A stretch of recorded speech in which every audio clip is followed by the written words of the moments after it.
So hello guys, welcome back to Rathin vlogs. तो यार ये जो व्लॉग है ना, आज एक बहुत ही स्पेशल व्लॉग होने वाला है। हम इंटरसेप्टर 650 और GT 650 के ओनर्स के लिए, खासकर की जो 650 ट्विंस बाइक चलाते हैं उनके लिए, बिकॉज रॉयल एनफील्ड ने न्यू बाइक्स लॉन्च की हैं मार्केट में।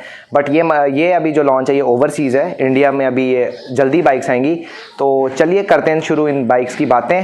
कैसा सिस्टम रहेगा इन बाइक्स का, क्या क्या नए नए फंक्शंस हैं, कैसा इनका मतलब जो भी मतलब बाइक्स की डिटेल्स हैं, जितनी मतलब कंपनी ने रिलीज़ की अभी तक, वो मैं सब आपके साथ शेयर करूंगा। कुछ भी प्रॉब्लम हो आप मुझे डायरेक्ट कमेंट बॉक्स में लिख सकते हो या डायरेक्ट मेरे इंस्टाग्राम हैंडल पे मुझे मैसेज कर सकते हो। कुछ भी आपके डाउट्स हैं क्या कुछ भी, तो चलिए यार इस वीडियो को करते हैं स्टार्ट और मिलते हैं आपसे आगे। इंपॉर्टेंट चीज़ जिसके लिए हम ओनर्स इंटरसेप्टर वाले, कॉन्टिनेंटल जीटी वाले जिसके लिए तड़पते थे, वो है एलॉय व्हील्स। ठीक है, तो स्पोक्स अब इंटरसेप्टर जो नया मॉडल आया उसमें नहीं आया है, उसमें आए हैं एलॉय व्हील्स आए हैं, जो कि एक बहुत ही अच्छी चीज़ है। जब भी हम जाते हैं कभी टूरिंग पे, या मैं भी टूरिंग पे जाता हूँ, तो एक दिमाग में हमेशा रहता है कि यार पंचर ना हो जाए, पंचर हो गया फिर क्या करूंगा, कौन खोलेगा ये ABS वाला टायर, कौन खोलेगा डिस्क वाला टायर, किसको आता है डिस्क हैंडल करना। तो एक बहुत ही अच्छी चीज़ हो गई है कि एलॉय व्हील आया है। ठीक है, साथ ही साथ में एलॉय व्हील का एक और बेनिफिट है, उसकी मेंटेनेंस बहुत कम है। स्पोक्स आपका एक आधा स्पोक टूट सकता है या कुछ भी हो सकता है, रस्ट लग जाता है उसमें। तो एक ये भी एक चीज़ है कि एलॉय व्हील से मेंटेनेंस भी कम हो गई है। ठीक है, उसी के साथ साथ एक चीज़ और है, मैं आपको बताना चाहूँगा कि जो जब एलॉय व्हील्स हम लगाते हैं तो उसमें हमें ऑफ रोडिंग में प्रॉब्लम आती है। तो ये बात का आप खास ध्यान रखना, अगर एलॉय व्हील्स आप यूज़ करेंगे या किसी भी बाइक में यूज़ करेंगे तो प्लीज़ उसमें ऑफ रोडिंग का ध्यान रखेंगे, because alloy wheels are not meant for off roading. ठीक है, नेक्स्ट बात करेंगे अब सबसे पहले कि कौन से कलर्स में आई है बात। एलॉय व्हील्स तो वाज द मेन ना, वो तो मेरे को बताना ही था सबसे पहले। ठीक है, अब हम बात करेंगे कौन से कलर्स में आई है। जो इंटरसेप्टर 650 है वो आई है दो नए कलर्स में, एक है ब्लैक रे और एक है बार्सिलोना ब्लू।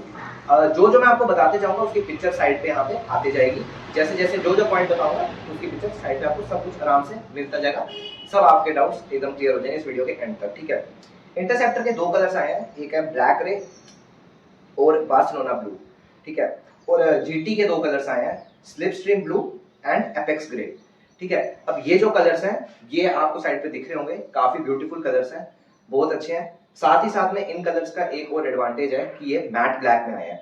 जो हमारा एग्जॉस्ट सिस्टम आपको मेरा दिख रहा होगा, जो मेरा इंजन दिख रहा होगा आपको, दैट इज इन क्रोम। ठीक है, और ये क्रोम के कारण क्या होता है, स्क्रैचेस आते हैं और काफी प्रॉब्लम्स आती है। क्रोम की मेंटेनेंस आपको पता ही है, क्रोम जो ऑन करते हैं मिस्टर क्लीन, जो कॉन्टिनेंटल जीटी की ऑन करते हैं, आपको पता ही होगा कि कितनी उसकी मेंटेनेंस है। तो उसमें अब आया मैट ब्लैक में कलर्स आए हैं। ठीक है, जो ये दोनों आपको दिख ही रहे होंगे स्क्रीन पे।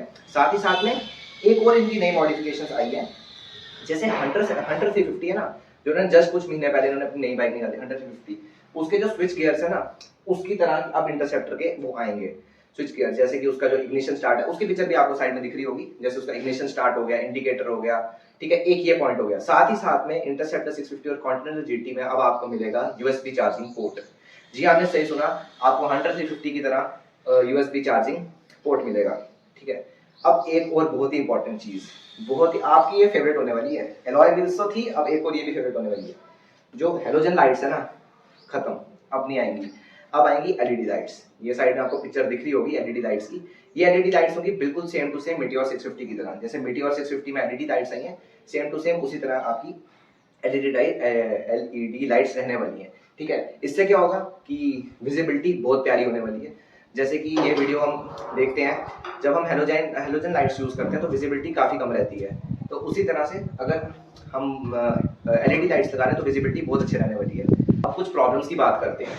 एलॉय व्हील्स तो हमने कह दिया कि आ गया नहीं इंटरसेप्टर्स में। ठीक है, बट प्रॉब्लम ये है कि ये सिर्फ इन्हीं दो वर्जन के साथ आएंगे, जो दो मॉडल्स जो इंटरसेप्टर 650 है और दो मॉडल्स कॉन्टिनेंटल जीटी के हैं, ये आएंगे ही इन मॉडल्स के साथ। अभी ये जो एलॉय व्हील्स हैं ये एज ए एक्सेसरी बिकना स्टार्ट नहीं हुआ मार्केट में, ओवरसीज भी नहीं हुआ स्टार्ट, ये अभी उन्हीं मॉडल्स के साथ ये आ रहे हैं।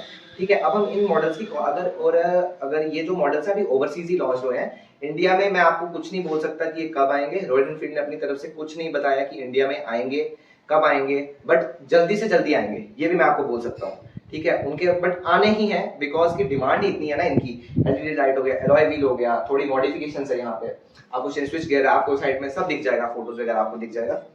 ठीक है, अब हम बात करते हैं बाइक की कॉस्ट कितनी होगी जब इंडिया में आएंगे। ठीक है, सबसे पहली बात, जो कॉस्ट रहेगी ना इनकी, वो इंटरसेप्टर का जो टॉप का वेरिएंट है, टॉप कलर है जो मार्क 2 जिसको हम बोलते हैं, इसमें रेड और क्रोम है, उससे ये थोड़ा सा महंगे होंगे। ऑब्वियसली बात है, अब कंपनी ने अलॉय व्हील भी डाल दिए हैं, यूएसबी चार्जिंग पोर्ट डाल दिया है, एलईडी लाइट डाल दी है, तो ये कुछ उससे 7 से 8 हज़ार रुपया महंगा हो सकता है। ठीक है, उसी तरह कॉन्टिनेंटल जीटी की अगर बात करें, उसके भी जो वेरिएंट है वो भी मिस्टर क्लीन की रेंज तक पहुंच सकते हैं, या हो सकता है उससे ज्यादा भी हो जाए। ज्यादा मुझे लगता है उससे ज्यादा ही होंगे, because of the alloy wheels, LED light, switch gears, और साथ ही साथ जो उसका एग्जॉस्ट सिस्टम है वो बिल्कुल ब्लैक मैट में है। ठीक है, बट एक चीज और प्रॉब्लम है, रॉयल एनफील्ड ने अब जो अपनी पुरानी एक क्लासिक लुक थी ना, जैसे हम सबको पता है कि they are known for their old school, तो जैसे जैसे इसमें एलईडी लाइट आ जाएगी, अलॉय व्हील्स आ जाएगा, तो इंटरसेप्टर और कॉन्टिनेंटल जीटी की ना वो जो कैफे रेसर लुक होगी ना, वो थोड़ी सी खत्म हो सकती है इससे। इसलिए आप समझ रहे होंगे मेरी बात मैं क्या कहना चाह रहा हूँ, क्योंकि जब अलॉय व्हील्स लग जाएंगी, एलईडी लाइट्स लग जाएंगी, तो कुछ प्रॉब्लम आ सकती है। तो चलिए इस वीडियो को करते हैं खत्म। होप्स आपको वीडियो बहुत पसंद आई होगी। इसी तरह और नॉलेजेबल वीडियोस के लिए आप मुझे फॉलो कर सकते हैं, इंस्टाग्राम पे भी फॉलो कर सकते हैं, यहाँ पे सब्सक्राइब कर सकते हैं। ठीक है, और साथ ही साथ में इंटरसेप्टर के बारे में और कॉन्टिनेंटल जीटी के बारे में जो नए अपडेट्स आते रहेंगे वो मैं आपको बताते रहूंगा। सबसे पहले तो मैं भी बहुत एक्साइटेड हूँ यार इसमें अलॉय व्हील लगाने का, क्योंकि मेरी भी एक बार ना पंचर हो गई थी, तो काफी प्रॉब्लम्स आती हैं, बट हो सकता है एक कैफे रेसर लुक जो है वो खत्म हो जाए। पर चलिए वो बात की बातें देखेंगे। चलिए यार, मिलते हैं आपसे नेक्स्ट ब्लॉग्स में। होप्स आपको ब्लॉग पसंद आया होगा मेरा। तो चलिए यार, मिलते हैं नेक्स्ट ब्लॉग्स में। Thank you so much for watching. Thank you.